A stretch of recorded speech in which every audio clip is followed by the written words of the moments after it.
Hello, അപ്പോഴേ നമുക്കിന്നൊരു chicken roast ഉണ്ടാക്കിയാലോ? എപ്പോഴെപ്പോഴും ഒരേ തരത്തിൽ ചിക്കൻ റോസ്റ്റ് ഉണ്ടാക്കിയാൽ കഴിക്കുന്ന കസ്റ്റമർക്കും അതേപോലെ കാണുന്ന നിങ്ങൾക്കൊക്കെ ഒരു മടുപ്പാവും. ഇവക്ക് ഇത് തന്നെ പണി, ഒരേ തരത്തിൽ ഉണ്ടാക്കണം, എന്തെങ്കിലും ഒരു വെറൈറ്റി കണ്ടുപിടിക്കണ്ടേ നമ്മൾ. അപ്പം നമ്മൾ കണ്ടുപിടിച്ച ഈ ഒരു ചിക്കൻ റോസ്റ്റിനില്ലേ, 4.5 കിലോ ചിക്കനാണ് ഞാൻ വാങ്ങിച്ചത്.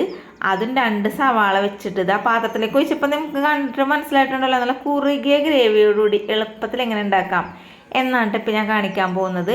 അപ്പോൾ അതേ ചിക്കനൊക്കെ കഴുകി വൃത്തിയാക്കിയിട്ട് എടുത്തിട്ടുണ്ട്. ഇപ്പം എല്ലാവരും മനസ്സുകൊണ്ട് വിചാരിക്കും കഴുകി വൃത്തിയാക്കി തന്നെയാണ് ചിക്കൻ റോസ്റ്റ് ഉണ്ടാക്കണമെന്ന്. പിന്നെ ഇതിപ്പോൾ എന്തിനാ പറയണമെന്നല്ലേ.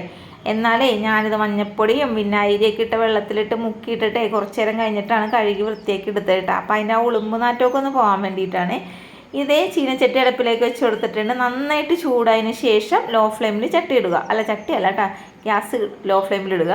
എന്നിട്ട് ഒരു 2 ടേബിൾ സ്പൂൺ പച്ചമല്ലി തന്നെ വേണം. പിന്നെ അതിലേക്ക് 2 ചെറിയ കഷ്ണം പട്ടയും 2 ഗ്രാമ്പും 3 ഏലക്കയും അതേപോലെ 1.5 ടേബിൾ സ്പൂൺ പെരിഞ്ജീരകവും ഒരു 15ഓളം വറ്റൽമുളകുമാണ് ചേർത്ത് കൊടുത്തേക്കുന്നത്. എന്നിട്ട് ഇത് ലോ ഫ്ലെയിമിലിട്ടിട്ട് നന്നായിട്ടൊന്ന് വറുത്തിടുക. അതേ കരിഞ്ഞൊന്നും പോകരുത്. കരിഞ്ഞ പോലെ ആ ചിക്കൻ റോസ്റ്റ് ടേസ്റ്റേ പോകും. ഞാൻ പിന്നെ പറഞ്ഞനുസരിക്കണ ആളായതുകൊണ്ടിട്ട് ഒട്ടും കരിയാതെ തന്നെ ഉണ്ടാവും വറ്റൽമുളകൊക്കെ വറുത്തെടുത്തേക്കണം. എന്നിട്ട് അതങ്ങോട്ട് മാറ്റി വെച്ചിട്ടേ ആ ചട്ടിലേക്ക് കുറച്ച് വെളിച്ചെണ്ണ ഒഴിച്ചു കൊടുത്ത്. പിന്നെ ഇതേ ഒരു 2 വലിയ തക്കാളി ഇത് ഇതേപോലെ കട്ട് ചെയ്ത് ഇട്ട് കൊടുത്തിട്ടുണ്ട്. പിന്നെ ചെറിയ തക്കാളിയൊക്കെ ആണെങ്കിലേ 3 തക്കാളി വരെയൊക്കെ എടുക്കാം കേട്ടോ. നമുക്കിതിൻ്റെ തൊലി ഉടയണ വരെ ഒന്ന് വയറ്റി കൊടുക്കണം കേട്ടോ. മനുഷ്യനെ പോലെ തന്നെയാണ് തക്കാളിക്കൊന്നും ഉണ്ട് കേട്ടോ, കാരണം ഭയങ്കര തൊലിക്കട്ടിയാണ്. പിന്നെ ഞാനല്ല ആള് അതിനങ്ങോട്ട് ഉടച്ചങ്ങോട്ട് എടുത്തിട്ടുണ്ട് കേട്ടോ.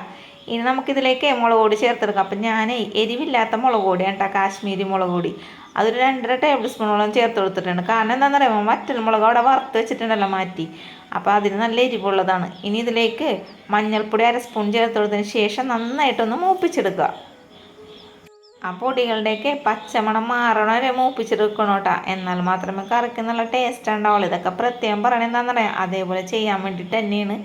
അപ്പോൾ ഇതേ നമ്മളുടെ തക്കാളി കൂട്ട് ഇവിടെ റെഡി ആയിട്ടുണ്ട്. ഫ്ലെയിം ഓഫ് ചെയ്തിട്ട് തണുക്കാനായിട്ട് വെച്ച് കൊടുത്തിട്ടുണ്ടോ. ഇതേ ഉരുളി അങ്ങോട്ട് വെച്ച് കൊടുത്തിട്ടുണ്ട് അടുപ്പിലേക്ക്. ഇനി നമുക്കിതിലേക്ക് കുറച്ച് വെളിച്ചെണ്ണ ഒഴിച്ച് കൊടുക്കാം. അപ്പോൾ വെളിച്ചെണ്ണ ചൂടായതിന് ശേഷം ഞാൻ ഇതിലേക്ക് കുറച്ച് കറിവേപ്പില ഇട്ട് കൊടുത്തു. പച്ച കറിവേപ്പില കാണുമ്പോൾ എനിക്ക് എന്താണെന്നറിയില്ല, വാരി ഇടാൻ തോന്നും. ഇനി ഇതിലേക്ക് ഇതേ 2 വലിയ സവാള അങ്ങോട്ട് അരിഞ്ഞതും കൂടി ചേർത്ത് കൊടുത്തിട്ടുണ്ട്. പിന്നെ ആവശ്യത്തിനുള്ള ഉപ്പും കൂടി ഇട്ട് കൊടുത്തിട്ട് നന്നായിട്ടൊന്ന് വഴറ്റിയെടുക്കണം. നന്നായിട്ട് വഴറ്റിയെടുക്കണമെന്ന് പറഞ്ഞാലേ ബ്രൗൺ നിറമാണ് അവരെ വഴറ്റണം കേട്ടോ. പക്ഷേ ഞാനിത് ഇളക്കിക്കൊണ്ട് നിൽക്കണമൊന്നുമില്ല, അതിൻ്റെ ഇടയിൽ വേറെ വല്ല പണിയുണ്ടാകും നോക്കട്ടെ.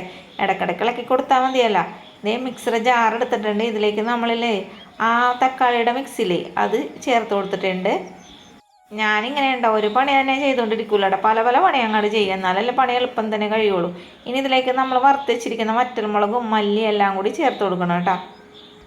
പച്ചമല്ലിയും വറ്റൽമുളകും തന്നെ വേണം കേട്ടോ ഈ റോസ്റ്റിന്, അല്ലാതെ മുളക് പൊടിയും മല്ലിപ്പൊടിയും ചേർത്തിട്ട് ഒരിക്കലും ഈ റോസ്റ്റ് ഉണ്ടാക്കുക, അത് ടേസ്റ്റ് മാറും. ഇനി ആവശ്യത്തിനുള്ള വെള്ളം ഒഴിച്ച് കൊടുത്ത് അരക്കാൻ പോയപ്പോൾ വന്നപ്പോഴേക്കും എന്ത് ചെയ്യും, നമ്മുടെ സവാളയൊക്കെ നന്നായിട്ട് വഴണ്ടിയിട്ടിട്ടുണ്ട് കേട്ടോ.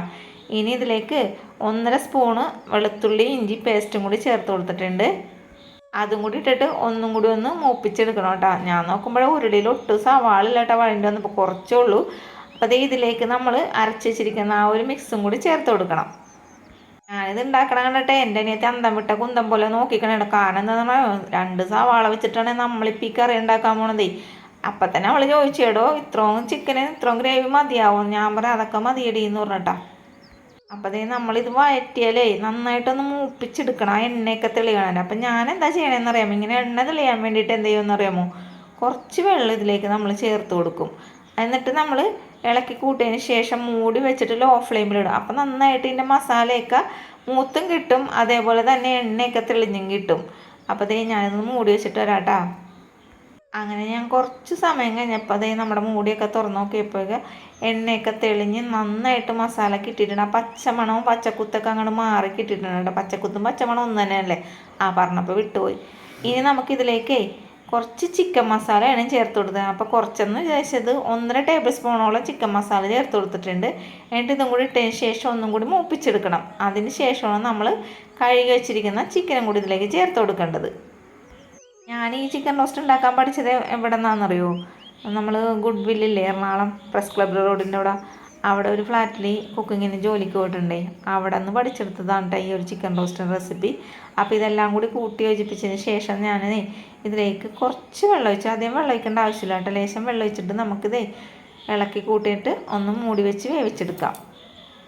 പിന്നെ എല്ലാവർക്കും അറിയാലോ, ഇടക്കിടക്ക് മൂടി തുറന്ന് ഇളക്കി കൊടുക്കണം. അങ്ങനെ കുറേ സമയത്ത് ഇടവേളയ്ക്ക് ശേഷം നമ്മുടെ എന്ത് ചൂടെന്തേ വന്നിട്ടുണ്ട് കേട്ടോ ശരിയായിട്ട്. അപ്പോൾ നമ്മുടെ ചിക്കൻ റോസ്റ്റ് കണ്ട മോനെ അടിപൊളിയായിട്ട് കിട്ടിയിട്ടുണ്ട്, നല്ല ടേസ്റ്റുമായിരുന്നു. അപ്പോൾ 2 സവാള വെച്ചിട്ട് നല്ല കുറുകിയ ഗ്രേവിയോടുകൂടി നമ്മൾ ചിക്കൻ റോസ്റ്റ് ഇവിടെ തയ്യാറായിട്ടുണ്ട് കേട്ടോ. ഈ ഒരു ചിക്കൻ റോസ്റ്റിലേ നമ്മൾ മല്ലിയിലയൊന്നും ചേർക്കൂല കേട്ടോ, കറിവേപ്പില മാത്രം ഇട്ട് കൊടുത്താൽ മതിയാവും. അങ്ങനെ പച്ച കറിവേപ്പില ഇവിടെ കുറേ ഇരിപ്പുണ്ടായിരുന്നു, അങ്ങനെ ഞാൻ അതിലേക്ക് കുറച്ച് വാരിയിട്ട് കൊടുത്തിട്ടുണ്ട്. ഇതൊക്കെ വെച്ചിട്ടൊന്നും കാര്യമില്ല, പാത്രത്തിൽ കോരി വെച്ച് കാണിച്ചു തരാം കേട്ടോ. അതാ കണ്ടില്ലേ, കുറുകിയ ഗ്രേവിയോടുകൂടി. അങ്ങനെ 1 2 3 കഷ്ണം ഞാൻ അതിലേക്ക് കോരിയിട്ട് കൊടുത്തിട്ടുണ്ട്. കുറച്ച് ചാറും കൂടി അങ്ങോട്ട് ഒഴിച്ച് കൊടുത്തിട്ടുണ്ട് കേട്ടോ. അപ്പോൾ ചിക്കനൊക്കെ വാങ്ങിക്കുമ്പോൾ ഒരു തവണ ഇതേപോലെ ഉണ്ടാക്കാൻ മറക്കരുത്. അതേപോലെ തന്നെ ചാനൽ സപ്പോർട്ട് ചെയ്യാനും ലൈക്ക് ചെയ്യാനും ഷെയർ ചെയ്യാനും ഒന്നും മറക്കരുത് കേട്ടോ കൂട്ടുകാരെ. അപ്പം നാളെ നല്ലൊരു വീഡിയോ ആയിട്ട് നല്ല വിഭവമായിട്ട് ഞാൻ ഓടി എത്തുന്നതായിരിക്കും. ഇത്ര നേരം നമ്മുടെ വീഡിയോ കണ്ടതിന് ഒരിക്കൽ കൂടി താങ്ക് യു.